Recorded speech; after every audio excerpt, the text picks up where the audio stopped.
There we go. Do Daryl it. as a service, Daniel Glenn. Now I've got a Hello. file that we can actually push to YouTube. Great. Massive list of updates. We do. I'll just get on with it, hey? I'll just start Yeah. sharing the screen so we can have a look-see because... Do it. Ooh, what is that big blue thing at the top? It's actually the subject of one of the updates. Should we try and address that Yeah.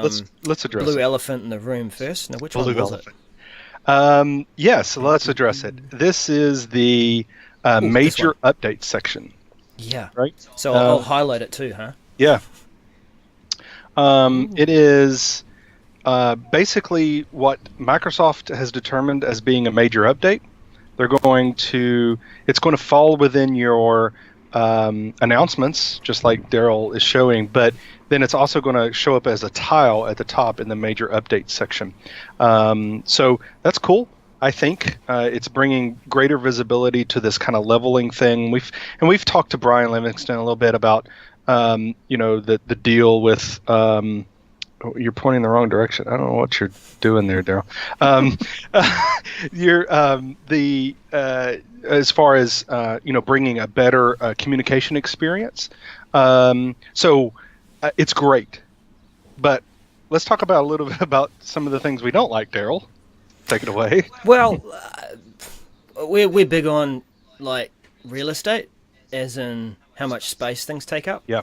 So I get that it's important, and it's a card, and I'm sure that each of the lines, because there's 5 lines that are used for this card. I can see that there's deliberately some space around it, so some thought's gone into the size of this. It's also probably going to give us room for more than one major update to be up there. But as you can see, as I scroll around and on this list, maybe I'm a bit greedy, but I just like lists to be full length. So how do we get around that? Major updates. Minimize. Cool.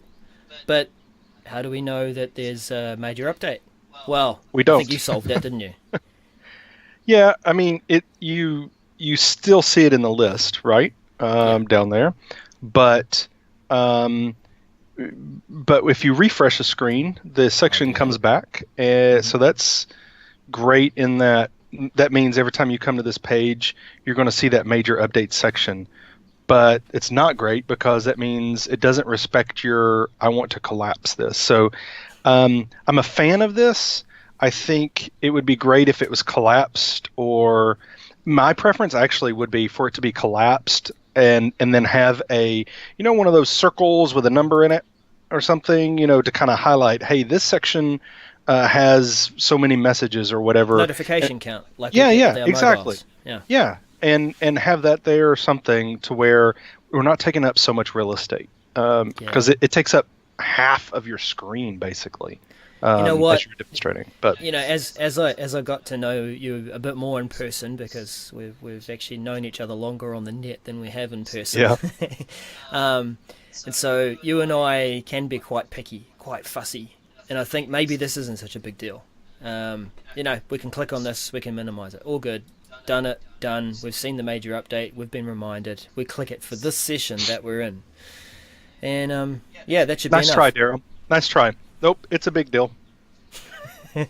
Yeah, we'll park that Anyway. with a pin in it as That's a right. big deal, and we'll start from the bottom of our list. Okay. Because we'll have to race through. Maybe we shouldn't try and do everything. Yeah. Well, I think we can just kind of quickly go through these. Yeah. So, Roll with it.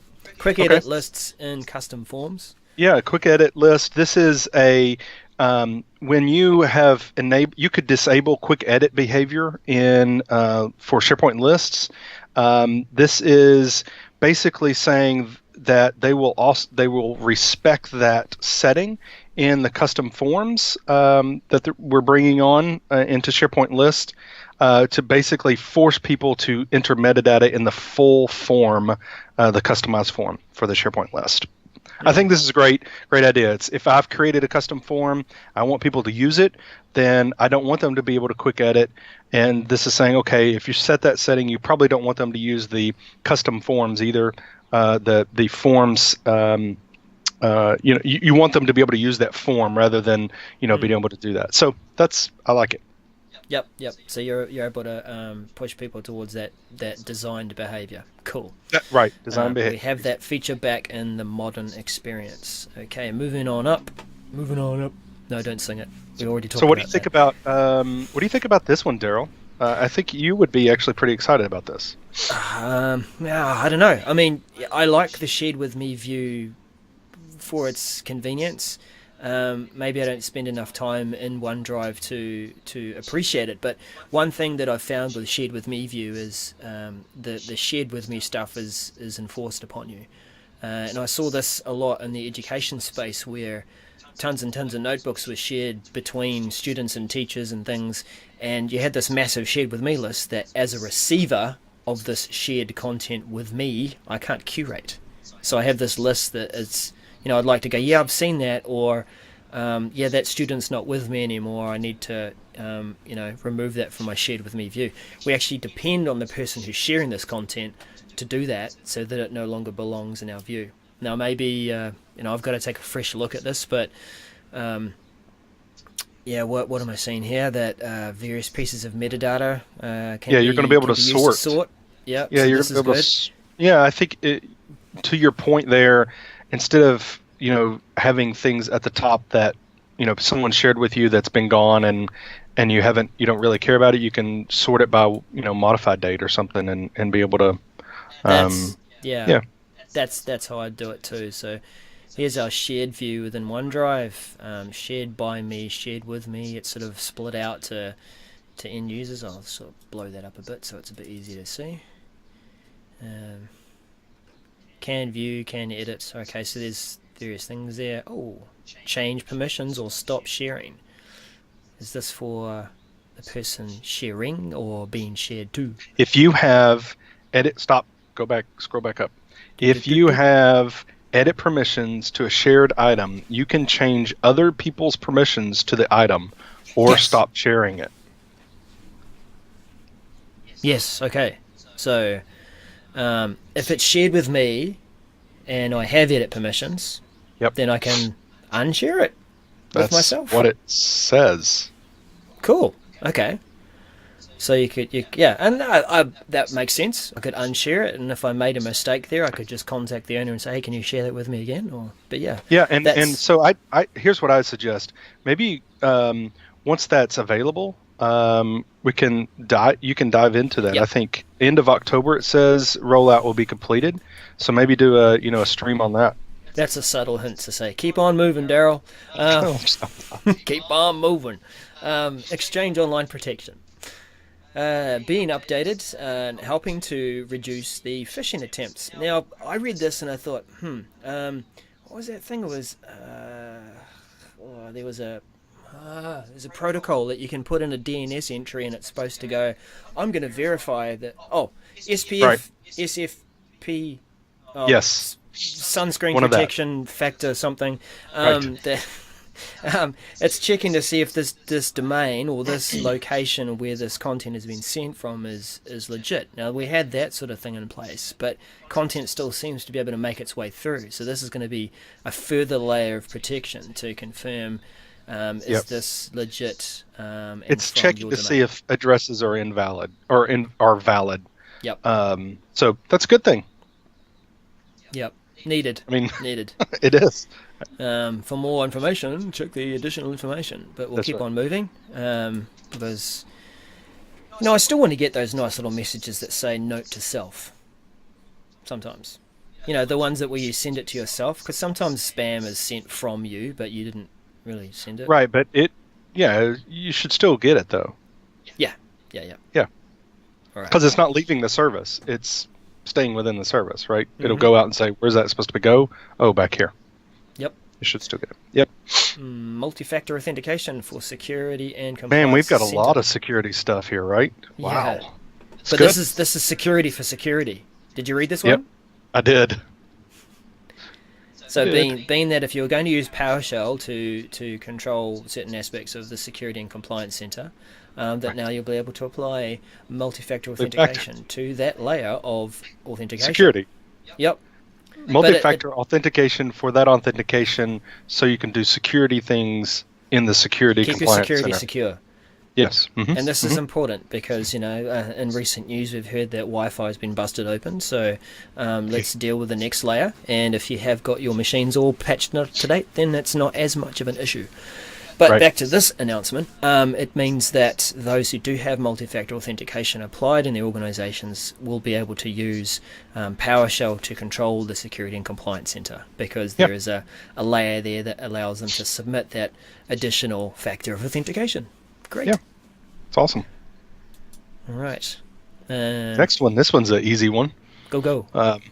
Well, it's just in the app launcher, Office 365 app launcher, the mail tile is being renamed to Outlook. Yeah.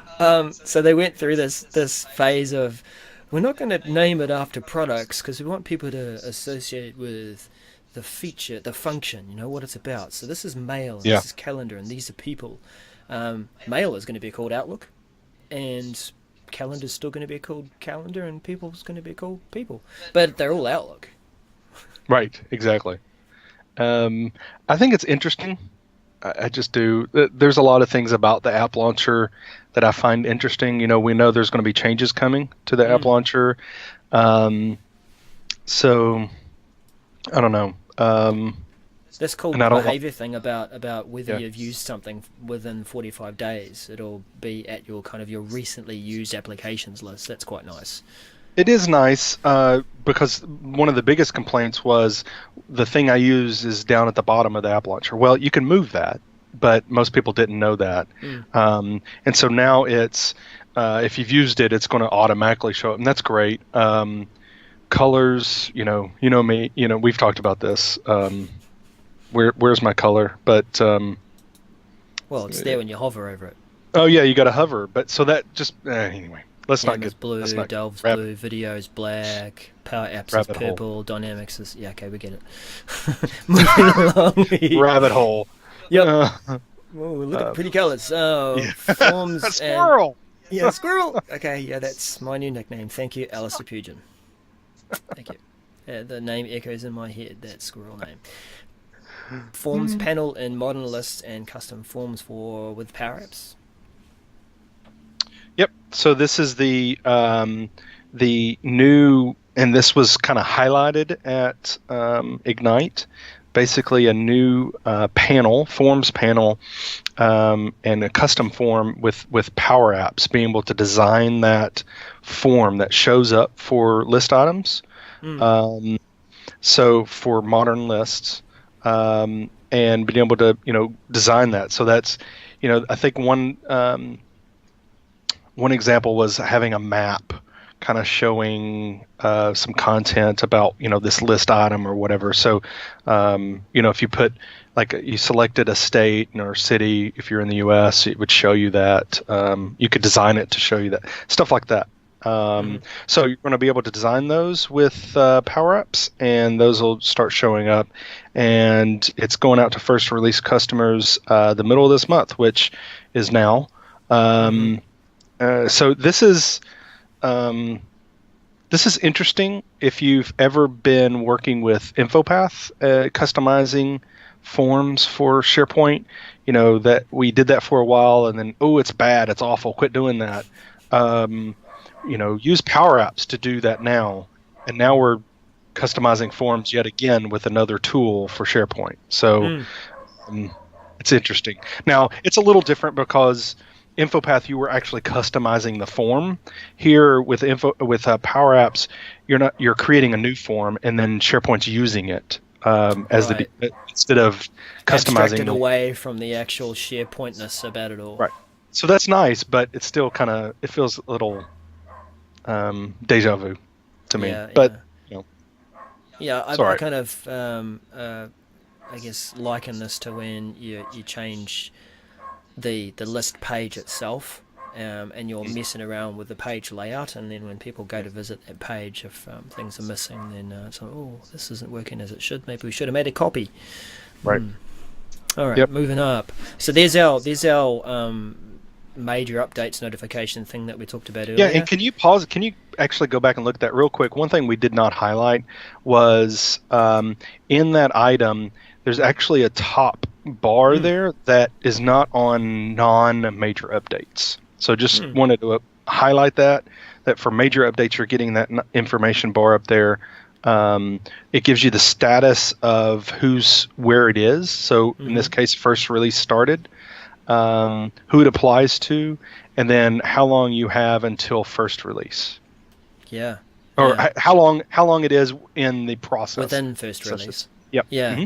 So a nice countdown there of you've got 25 days to experience this, formulate a plan about how to tell your people. Actually, I see that as being a useful feature for change managers and for adoption's sake. Definitely. That it's giving you that warning, and it's clearly saying this is how long, rather than you looking at a number on a page and going, let me just check my calendar. You've got a nice counter. Anyway. Yeah, good point. I will go and minimise that because that's what we'll do from now on. Is like, I've read my major update. Let's carry on and use more real estate. Advanced data governance. You are picky, and it matters. Yeah. It matters. This is interesting I think from a SharePoint point of view. This new feature for advanced data governance. Basically, they're going to have a new hidden attribute added to the SharePoint schema. So all document libraries and lists will have a new attribute, and it's going to be called Compliance Asset ID. The reason why I think this is interesting is that this will start showing up when you're grabbing information from lists, I think, from like Power Apps and stuff like that. I believe that you'll be able to see it. Now, I haven't seen it in the wild yet, as it were. I haven't played with it, but I think you're going to start seeing that information. So that's why it's kind of important to know what, once you start seeing that, what is this? So, I mean, you can use data governance to aid your content already, and say whether you want to keep it around or delete it. Is this just about exposing that field or that new attribute, to be used by other applications like Power Apps and Flow and stuff? I think it's just helping to bring that and being able to assign an ID to that. So being able to tag that information with that. So, and I think the additional information doesn't give you more information. Not really. No, it takes you through a data governance process that also applies to PST files and how to get data in and storing it, and then policies. And I guess this is where it gets down to that step: supervised usage of data, retain email. Yeah, you're right. Yep. It might be in there somewhere if you dig in, but it's certainly not specific to that announcement. Right. Yep. Moving on up. Column formatting in SharePoint Online. That's our pretty colours and boldings and you're shaking your head. What? So I'm going to share my screen. Okay. How do you do that? Because I was shaking my head because let me know when you can see it. But yeah, I'm just going to make a couple of adjustments to try and make sure. Sorry. No. That's all right. Sorry, you keep talking about it, and I'll drag you around somewhere. So I was in a session at Ignite where I cannot remember who was leading that session, and that makes me mad that I don't remember. But during the session, it was talking about this new feature, being able to highlight content columns depending upon the data. And it's using, as you can see in the Message Center, JSON is what it's using. It's a text format called JSON. And that's great and everything. What was being said over and over and maybe over again in that session was this is a node code solution to highlighting content in SharePoint. And so over and over and over it was said that. And so what I'll show here, I guess, but if you go to the additional information, so being able to, things like based upon the value of the column, make it big or small, a slider, make it different colors. You can add a mail to kind of a link there. It's all cool and great information. What I took exception to was this is a no-code solution. My opinion is anything that requires a bracket, bracket is a code. Yep. If you take away a bracket and it breaks it, that's code. So I did a Twitter poll while I was sitting there in the session. Is JSON code? And what this taught me was that 57% of the respondents to my poll were wrong. Only 37% were correct and said, yes, JSON is code. Yeah, this threw me off. I mean, I was like, I think it was maybe it's a bunch of Microsoft people jumping on trying to, skew my results. I don't know, but it is JSON code. It absolutely is code. Can a normal everyday site owner do JSON? Absolutely not. Can they copy and paste? See, here's where they get you. Well, all they have to do is copy and paste text from column formatting JSON reference. All right, let's click this. Let's see I can be a developer. Let's see what we can get here. Hire me, Microsoft. I'll be a coder. I'll just copy and paste stuff. So it gives you some instructions on how to use it. That's fantastic. Look at here.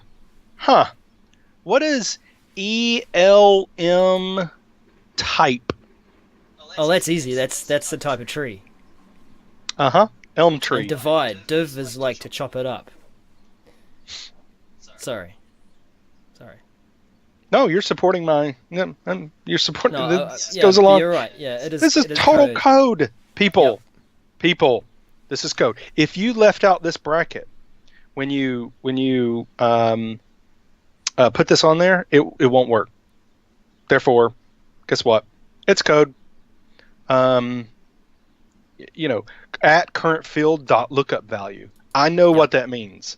Will Sally or John, who manages the HR department's page or site, are they going to know what that means? No. Nope. No. And that's what I took exception to. Just getting back, and this is our last announcement here, so that's why I'm taking so long. But this is great. Don't get me wrong. I love this functionality. It's going to bring greater usability of the lists that we're creating. We can create some awesome solutions, but don't call this no code. Just don't. And then the answer of, well, you can just copy the code. What did you say I could copy again? Oh, the JSON. Nope, you said code. Anyway. Simon says. So, sorry, I'm off my soapbox. I just okay. Now onto the positives. I like the pretty colors. I do like this bar that sort of helps to signify that this is larger than the other value that's further up the list. Exactly. I like that. Conditional formatting is cool. At a glance, it means I can see, more than just data and numbers, but I need to focus on that thing on row 4. I needed this. 6 years ago when I was doing a SharePoint implementation, and the requirement was for a admin page, and so I had a bunch of web parts on there tracking status and all this, but the requirement was they wanted colors for tasks that were beyond the due date, and so I had to customize the page. That was the business requirement. I hated doing it, but I had to do it, and so that's what I had to do. So that page was customized. With this, it would just be a web parts, that setting, copying some code in there, and it would have worked fine. I love this. I totally love this. It's just I will smack. No, I don't want to threaten violence, but I will roll my eyes at anyone who calls it no code, because it is code. Roll the eyes. Roll the eyes. Roll the code. Even if you copy it, it's still code. Yep.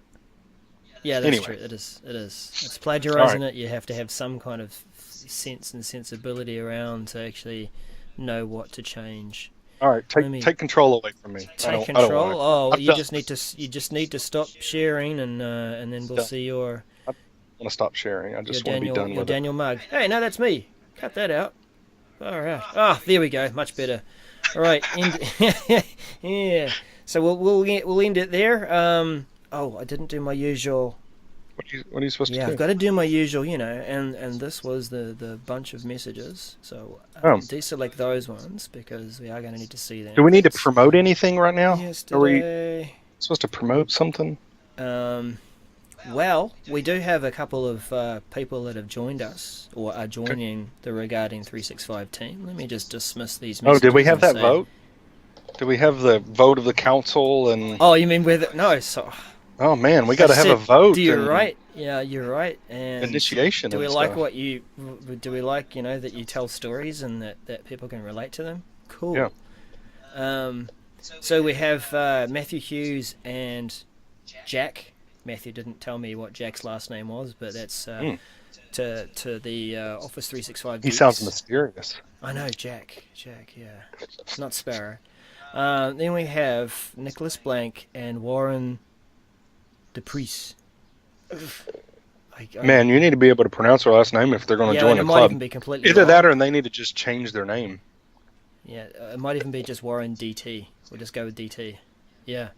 And Okay. they are the Cloud Architects. They do that podcast. So they're going to be contributing stuff to our channel, and of course, it's not just about us. It's about directing you over to their cool content as well. But we're a growing bunch of people that like to tell stories about all things Microsoft 365, Office, Microsoft 365, Whatever. security, All, desktop, all sorts Windows. of stuff.